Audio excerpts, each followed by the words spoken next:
وی مادرها وی پدرها شرایط ها رو مهیا میکنیم.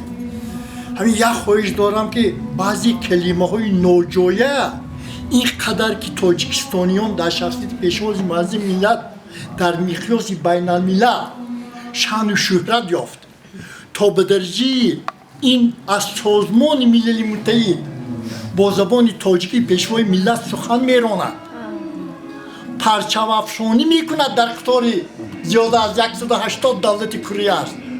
بعضی کلمه های ابله و بعضی کلمه های ناجایه نقشه رو بود نکردیم آجبروا بچه ها ترفیرسی و گریزاندن وی مردم های مادر رو همین کارو نشود. من رحمت من همین خیلی همین نمونه عبرت بعضی همین مادر ها بعضی این پدر ها هم با آیله ها من مراجعت میکنم فرزندان خود رو نگریزانید. این اگر 2 سال خدمت کرده بیاید همه طرف انسانی کامل می شود، آینده زندگیش آیله دار شود، زندگیش کردانه کرده این به قدر پدر و مادر می رسد. البته یک برده نانشه چون مرد از بیرون یافته استاد به اهل آیلش می خوراند.